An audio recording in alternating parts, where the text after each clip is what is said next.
Hey guys, what's up? My name is Bharat. You're watching iGyaan, and a lot has happened at OnePlus over the last year, where the top brass has quit, and the company has moved on from focusing more on its smartphones to launching products in other categories. This time around, also OnePlus has launched something exciting, that is the OnePlus Watch. But today, we have this massive box from OnePlus, and we're going to be unboxing and taking a look at what possibly might be the OnePlus 9 and the OnePlus 9 Pro inside this box. So let's quickly get started.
So there's a lot to go through with the new devices. We have the OnePlus 9 and the OnePlus 9 Pro. We also have the OnePlus Watch, which we'll take a look at in a separate video. But let's quickly get started with the OnePlus 9.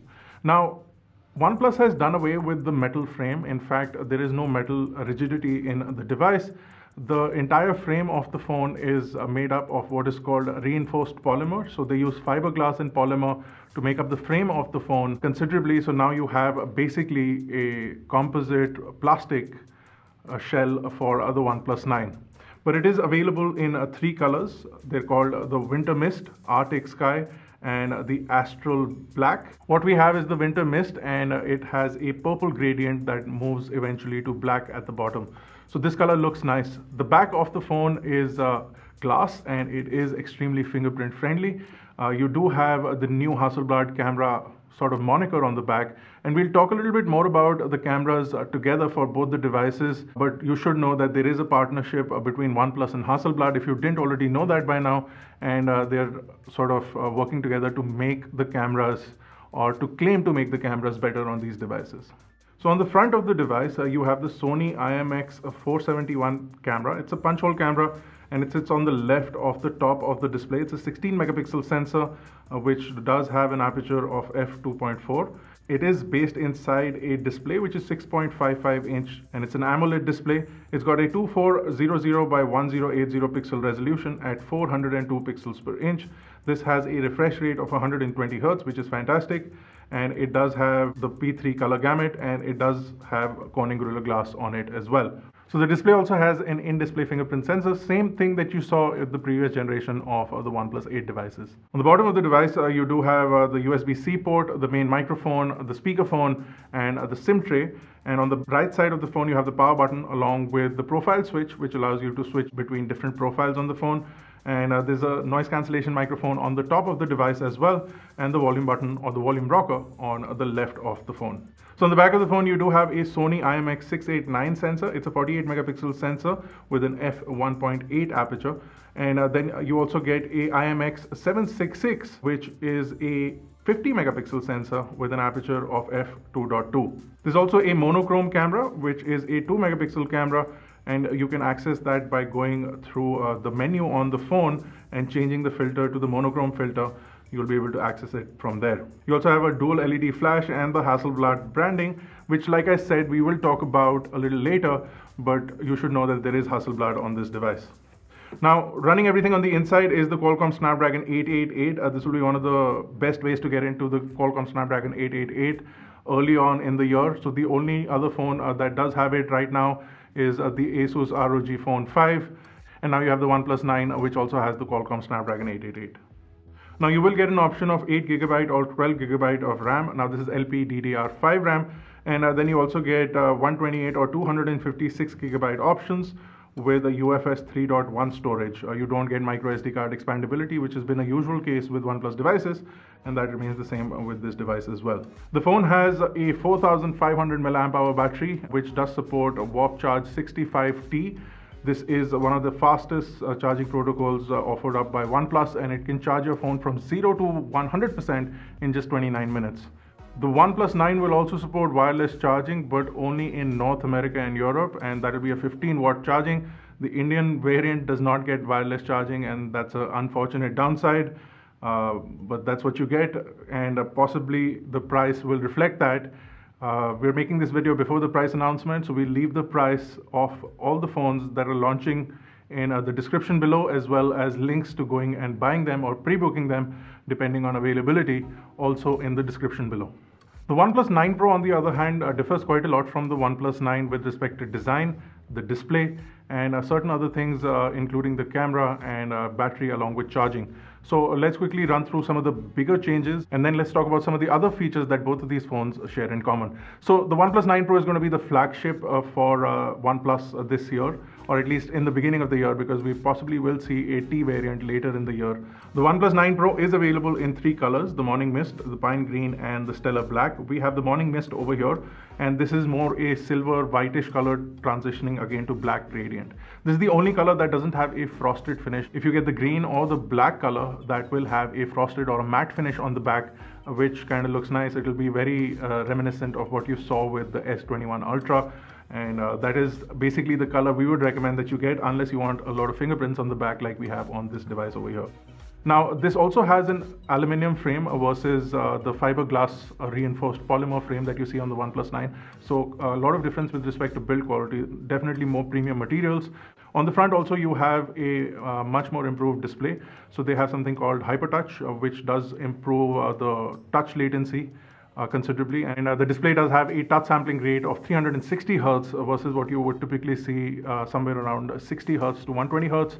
Gaming phones or high touch response phones usually have 240 Hertz. This has 360 Hertz, which is one of the fastest in the industry. The display also has LTPO technology in the OLED panel, which considerably reduces power consumption. So we should expect a better power optimization from the OnePlus 9 Pro. So the display is still an AMOLED display. It's a 6.7-inch display, but you do get a higher resolution at 3216 by 1440 pixels, and then you also get 525 pixels per inch. Again, 120 Hertz refresh rate, but you do get the faster hyper touch technology, so 360 Hertz of touch sampling. And this also has Corning Gorilla Glass on the top protecting it, and the front also has the same position of the front facing camera. The camera is also a 16 megapixel camera, which is the Sony IMX471, and you do have an f2.4 aperture on the front camera as well. On the bottom of the device, you have the same placement more or less. So you have the SIM tray, the microphone, the USB-C port, and the speakerphone. And on the right of the device, you do see the power button and the profile switch, which will allow you to switch between different profiles. And then on the top, you do have a noise cancellation microphone. On the left, the volume rocker. On the back, you do have the camera array. So you do get the main camera as the Sony IMX789, which does have 48 megapixels. And you do get OIS along with EIS and an f-stop of 1.8. So considerably better camera, and you do get the OIS, which will improve photography, at least if you have shaky hands like me. and also improve videography, again, if you have shaky hands like me. The second camera is the 766, the same 50 megapixel camera with an f2.2 aperture. And then you also get a telephoto camera, an 8 megapixel camera with an f2.4 aperture, and you also still continue to get the monochrome sensor, which will show you in the user interface. You still get the dual LED flash on the back, and then you have multi-autofocus on the OnePlus 9 Pro, which does use PDAF, LAF, and CAF technologies to improve autofocus capabilities. And the main camera can shoot 8K video at 30 frames per second, 4K video at up to 120 frames per second, which is quite cool. And then you can also do super slow motion at 480 FPS on 720p, which is absolutely amazing. Now both the phones are running Android 11 with Oxygen OS 11. Oxygen OS has come a long way, and it is one of the best operating systems. If you haven't seen our Techsplicit episode on Oxygen OS, you should definitely go check it out.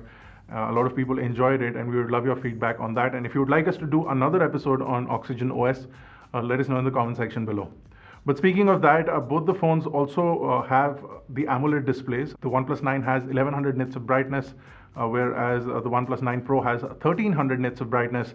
So visibility for the phone indoors as well as outdoors is pretty impressive, and both the phones do support HDR content, so that 1100 nits of peak brightness will come into effect if you're watching HDR content, or if you do need that extra boost of lighting in direct sunlight, which the display will be able to facilitate using some of the sensors that are available on the device. Now the biggest highlight or the biggest selling point for OnePlus has been their HasselBlad camera partnership. Now let's clarify something. HasselBlad has not made these cameras. In fact, Sony has made these cameras, and Sony has partnered with HasselBlad in the past, where Sony sold their cameras to HasselBlad, and then HasselBlad sold Sony's cameras marked as HasselBlad cameras at double the price of what Sony cameras were selling at. This also applied to lenses at that time.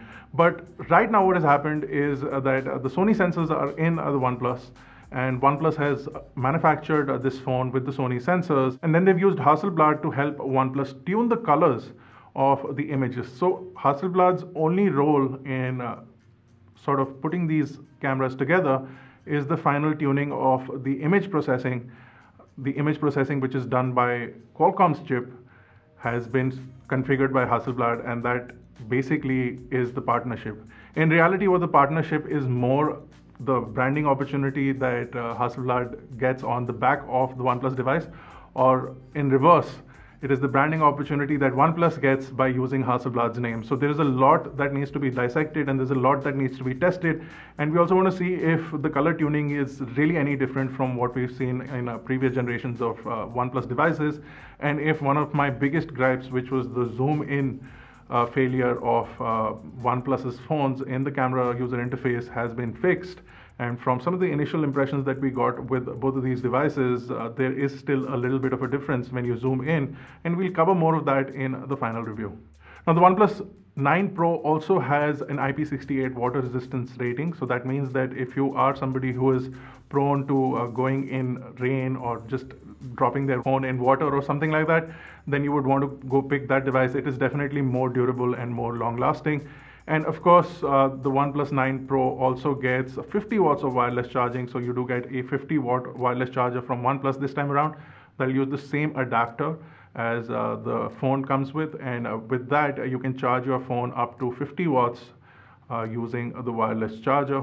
And that is absolutely fantastic. Both the phones get a 4500 milliamp hour battery, but you do get charging differences like I mentioned. So while both the phones will support 65T wired charging, only the OnePlus 9 Pro will support 50-watt wireless charging, and for that you will need OnePlus's own wireless charger as well. Now both phones also support 5G, and whenever India does launch its 5G trials, this will be one of the phones to support all networks.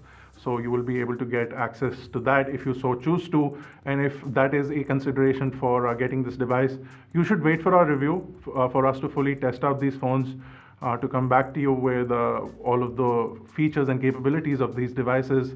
But the one thing that OnePlus is really proud of, and whether you're a HasselBlad fan or not, is the orange camera shutter button that you get in the camera app.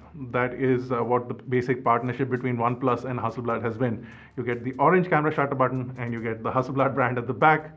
And this reminds me of a time when Hyundai launched the Sonata in India, and we went to the showroom to check out the Hyundai Sonata, and we went to the dealership and we asked them what the difference between the Hyundai Sonata and the Sonata Gold was, and the dealer said in the Sonata Gold, Sonata is written in gold color. So that's what it looks like as the partnership between HasselBlad and OnePlus. But let's see what it finally turns out to be in our full review, which should be out shortly. So if you haven't already subscribed, make sure to hit that subscribe button, hit the bell notification icon so you get notified when that review does go up. This has been Bharat. Thank you guys for watching. I'll see you in the next one.